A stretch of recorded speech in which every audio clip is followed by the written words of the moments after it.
어제 장중 코스피 급락 원인이 김용범 정책실장의 AI 국민 배당금 제한 때문이라는 보도가 있었습니다.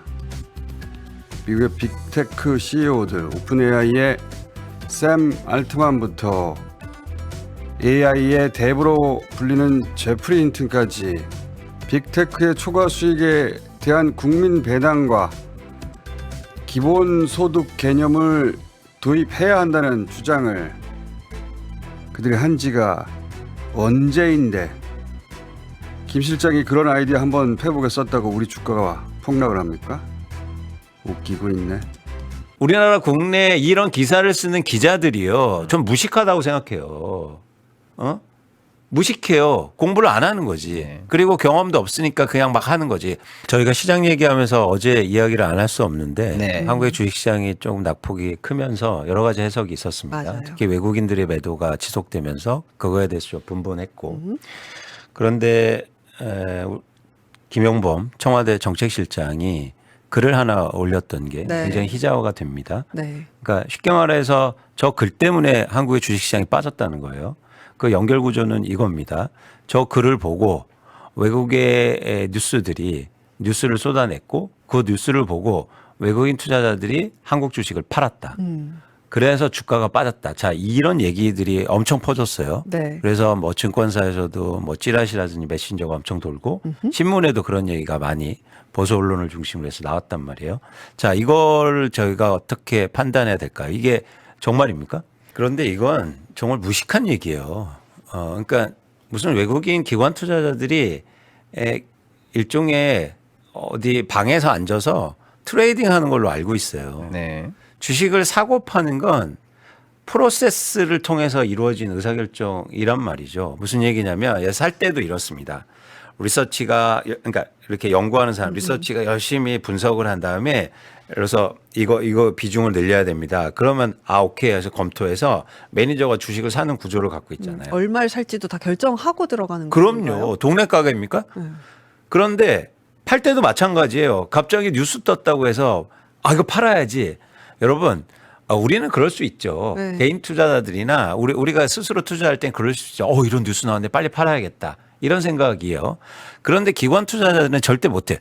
지금 외국인들은 대부분 기관 투자자란 말이에요. 그렇죠. 아직도 외국인들이 우리가 뭐 말씀드린 것처럼 미국에서 미국 국민들이 미국의 개인들이 한국 주식을 막 트레이딩하는 시스템이 안 돼 있어요.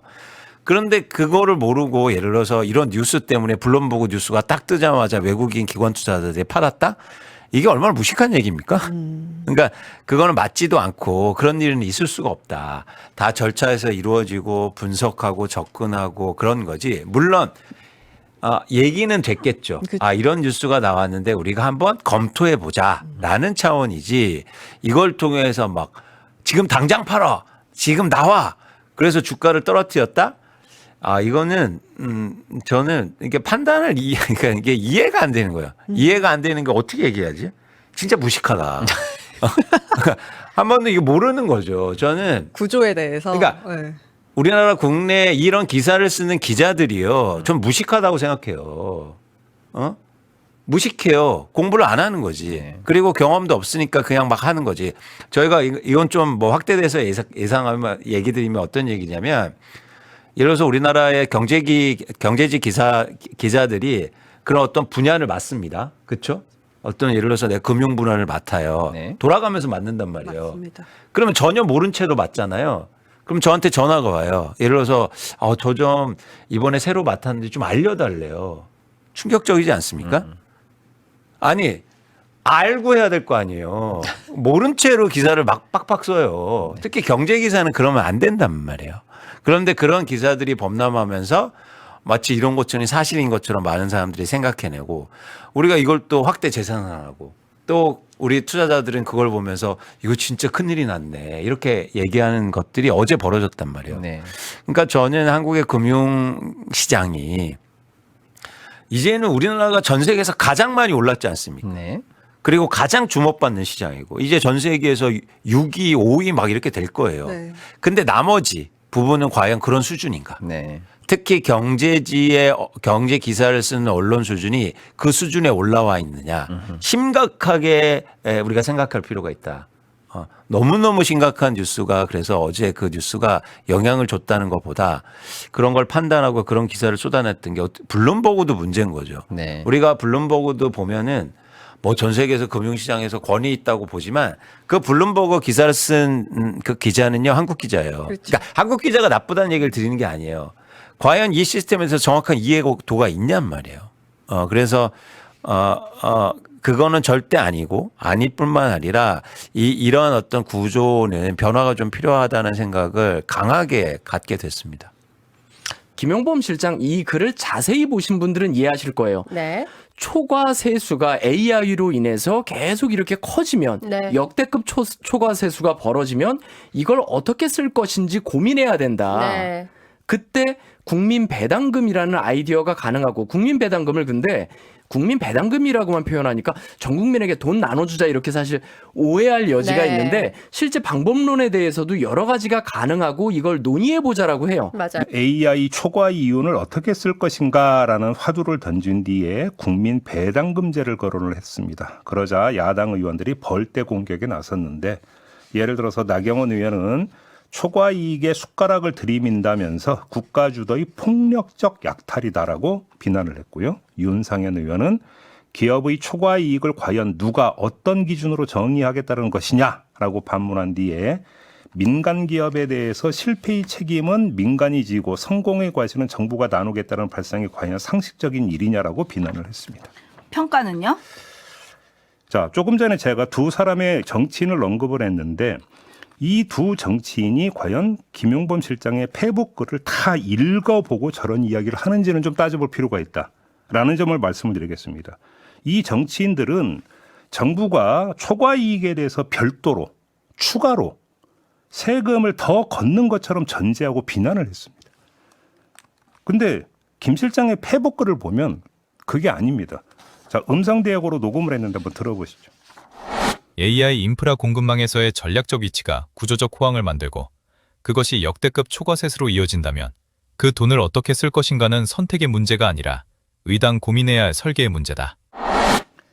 김용범 실장이 얘기한 건 초과 세수입니다. 이게 무슨 얘기냐면 법인세를 걷게 돼 있습니다.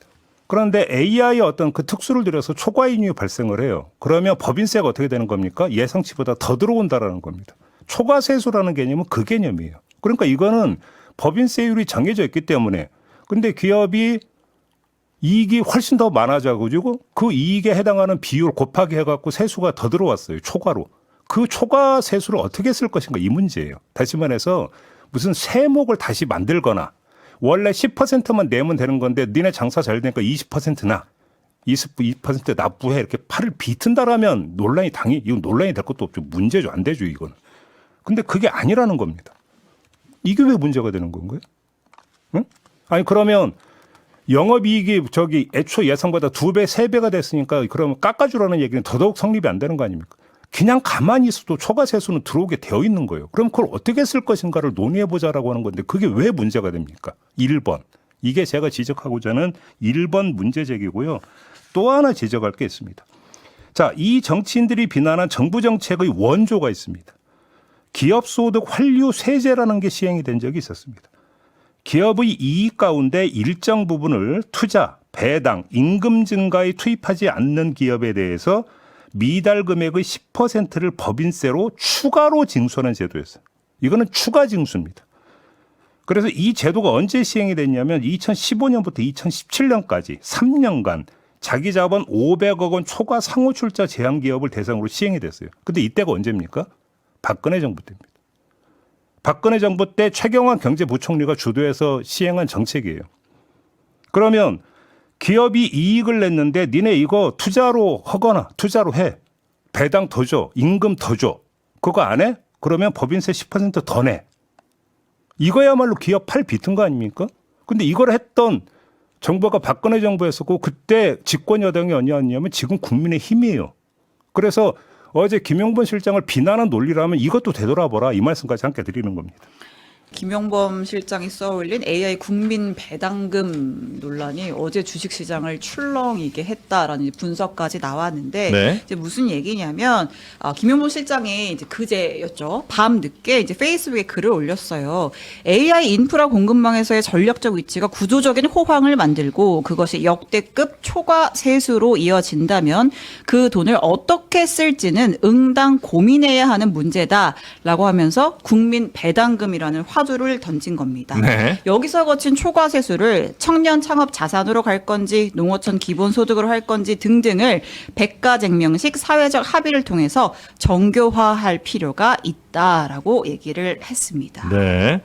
그러니까 지금 AI 혁명이라는 이름이 붙었는데 그 AI 혁명에 있어서 굉장히 큰 수혜를 받는 기업들이 당연히 있고 또 다수의 기업들은 오히려 손해 내지는 굉장히 어려움에 빠지는 경우가 있어서 특정 기업들만 이렇게 너무 잘 사는 거 아니냐. 네. 그래서 이 이익을 조금 나눠야 된다는 요 정도 상식은 어쩌면 뭐 통할 수도 있을 것 같은데 거기에 이제 국민 배당금 이름이 붙으면서 그럼 전 국민한테 돈 나눠준다는 얘기 같은데 그러니까요. 이게 맞냐? 라는 이야기가 좀 어제 그래서 주식시장에도 굉장히 큰 충격이 좀 왔었습니다. 그러자 국민의힘이 또 신났어요. 몇 개만 소개를 해주시죠. 장동혁 대표 드디어 공산당 본색이 드러났다. 최경호 웃으면 안 되지. 왜 웃는데? 나는 웃겨서 웃는데. 어처구니 없잖아. 어처구니 없잖아. 이렇게 수준 낮은 거예요. 화내면 자꾸 좀 그러지. 자, 그리고 나경원 의원, 김용범 실장의 AI 국민 배당금 포퓰리즘 선언 한마디에 코스피가 증발하고 개미 투자자들의 계좌가 큰 타격을 입었다. 이렇게 주장을 했고요. 박민영 국민의힘 미디어 대변인, 이재명 대통령은 공산주의 준동으로 시장을 교란하고 민도를 어지럽힌 김용범 실장을 즉각 경질하십시오. 네. 자, 난리입니다, 이렇게 난리. 난리가, 진짜 추려놓은 겁니다. 난리가 났었습니다. 자, 이 사람들의 주장은 뭐야? 김용범은 반도체로 돈 번 기업한테 돈을 강탈해가지고 그 돈을 국민한테 좀 나눠주자라고 얘기했다는 거야. 기업 돈을 국민한테 주자. 그러니까 뭐 공산주의까지 나오는 거야. 자, 김용범 실장이 정말 반도체 회사가 돈을 많이 벌면 그 수익금을 국가가 다 걷어가지고 국민에게 나눠주자고 글을 썼는지 한번 살펴보겠습니다. 네. 김용범 실장의 글이 꽤 길어. 너무 길어. 그래서 아마 다들 안 봤을 거야. 근데 그 일부분만 소개를 해주세요. 일부 너무 기니까. 네. 이런 글입니다. 가칭 국민 배당금, 새로운 사회 계약, 그리고 AI 인프라 공급망에서의 전략적 위치가 구조적 호황을 만들고 그것이 역대급 초과 세수로 이어진다면 그 돈을 어떻게 쓸 것인가는 선택의 문제가 아니라 의당 고민해야 할 설계의 문제다. AI 인프라 시대의 과실은 특정 기업만의 결과가 아니다. 반세기에 걸쳐 전 국민이 함께 쌓아온 산업 기반 위에서 나온다. 그렇다면 그 과실의 일부는 전 국민에게 구조적으로 환원되어야 한다. 예, 이렇게 이제 쓴 겁니다. 제가 수준 낮은 차원에서 팩트 체크를 하고 우리 기자님한테 마이크를 넘기겠습니다. 자, 봐봐. 영업이익이 발생해. 네. 그럼 법인세 많이 거칠 거 아니야. 지금 이 시스템 안에서. 그렇죠. 그 많이 거친 그 법인세를. 그렇죠. 이걸 어떻게 할 거냐에 대한 이야기야. 세금. 더 새로운 세금을 만들자는 게 아니야. 네. 영업이익 지금 난리 났잖아. 네. 그럼 세금 많이 거칠 거 아니야. 그렇죠. 초과 세수를 이거를 어떻게 할 거냐. 요거를 그래도 국가적인 인프라를 통해서 이걸 많이 걷어들인 거니까 이거 국민들한테 나눠줄까? 이런 고민을 하자는 거야. 그거구나. 그 얘기야. 그러니까 다 틀렸지. 첫째. 예. 둘째. 김용범 실장의 글을 쓴 시간이 언제인지 한번 봐봐요. 다시 띄워주시겠습니까? 보면은 월요일 전날 밤 10시 8분이야. 그런데 화요일 오전에 아까 내가 주가 폭등했다고 그랬지. 맞지? 예. 오전에 주가 폭등했어. 그렇죠. 그리고 나서 주가가 빠졌어요. 어제 올린 게 아니라 어제 올린 게 아니야. 그저께 밤에 올렸어요. 월요일 밤에. 그것도 아니지 또. 자, 그리고 내 경험. 나는 김용범 실장 글을 너 아직 봤어 안 봤어? 아직 못 봤어. 한번 봐봐. 네. 그거를 보면 뭐냐면은 제 경험을 얘기하는 겁니다. 월요일 밤에 반도체는 계속 팔린다는 거야. 수요가. 이게 일시적인 현상이 아니라는 거야. 그래서 우리가 고민해야 된다는 거야. 그래서 반도체 계속 가는 거야? 나 그래 더 샀어. 다음 날. 오케이. 그건 뭐 개인 판단이니까. 예. 더 샀어 나는. 아무튼 개인 판단은 그렇다는 네. 거야. 근데 이걸 갖고 이렇게 난리를 친 거야. 그럼 블룸버그가 무슨 세상에 이정표가 되고 세상의 기준이 되냐? 아니죠. 그것도 아니지. 예. 이번 이 기사를 쓴 사람들은 한국 사람이야. 한국 사람. 네. 아, 그래요? 당신의 이웃님 이윤경 이렇게 되어 있습니다. 한국 사람이 써서 외신에 올려서 한국 사람들이 이건 외신이라고 또 한국 사람들한테 알리고 뭐 이런 이제 원래 이 나쁜 짓을 많이 해오던 방식이죠. 아니 뭐 이름은 한국 사람들이지만 한국 사람 국적까지는 모르죠. 국적은 우리가 모르죠. 네, 그건 모르죠. 네. 국적은 모르죠. 네, 그건 저도 모릅니다. 예, 그리고 이제 블룸버그 통신이랄지 이런 외신에서 근무하는 기자들의 어떤 그 출신 학교랄지 그다음에 그들이 어떤 지역에서 살았는지 그 젊은 기자들의 어떤 뭐랄까요?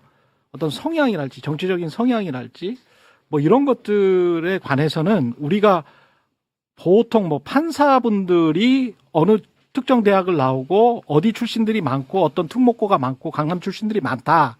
그래서 어떤 편향적인 의견을 갖고 판단을 하고 있는 것 아닌가라고 생각하는 것과 비슷한 어떤 사회 현상이 사회 곳곳에서 일어나고 있는데 블룸버그 통신 같은 경우도 예외가 아닐 것이다. 일반론적으로 제가 본 어떤 젊은 외신 기자들의 특히 이제 한국계 또는 한국인 외신 기자들의 경우는 대부분 그 정도의 영어 실력을 가지고 있는 사람들은 어떤 백그라운드는 상당히 좀 다르다는 말씀을 먼저 좀 드립니다. 네. 예.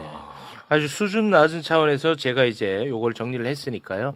우리 이제 기자님이 보는 관점들을 한번 좀 살펴볼까요? 지금 내용을 잘 짚어주셨는데요. 네. 가장 제일 빠지고 있는 마지막 부분이 딱 이렇게 써놨어요. 뭐라고? 다만 한 가지는 분명히 해두고 싶다. 논지를 건너뛴 채 개별 프로그램만을 두고 논쟁하는 것은 생산적이지 않다. 초과 세수가 생기지 않는다면 국민 배당금은 허황된 이야기다. 김용범 실장 거의 글. 마지막 문장이 그렇게 이야기해요. 네. 김용범 실장의 글 네. 맞아요. 김용범 실장의 그러니까 글. 초과 세수가 생기지 않는다면 국민 배당금은 허황된 이야기다. 당연하죠. 근데 본인은 이게 시크리컬 종목 그러니까 사이클 업종에서 구조적으로 국가의 구조와 산업의 구조를 이야기를 했는데 이게 AI가 소프트웨어 산업이 아니고 그냥 AI 인프라 산업인데 공급망 구조상 그리고 미중 갈등상 우리가 이쪽에서 서방구에서 서방의 진영에서 거의 완전히 다 먹을 수 있는 풀 스택 거의 모든 것을 다 생산할 수 있는 그런 나라구나. 만약에 이런 게 계속 된다면 마치 노르웨이가 유전을 발견한 거하고 똑같은 상황이 되네. 그러면 계속 이렇게 세금이 들어올 거 아니야.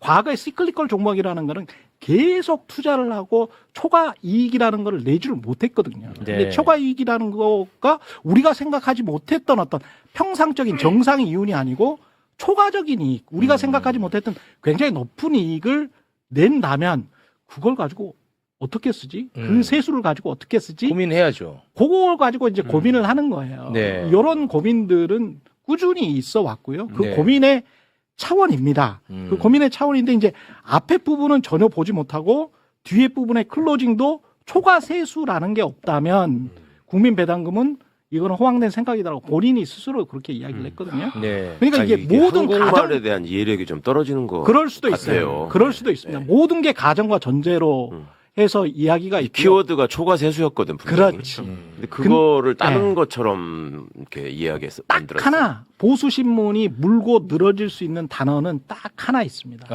초과 이윤입니다. 아, 초과 이윤. 예, 초과 이윤이라는 단어는 오해 살 만한 부분은 딱 한 단어. 그렇죠.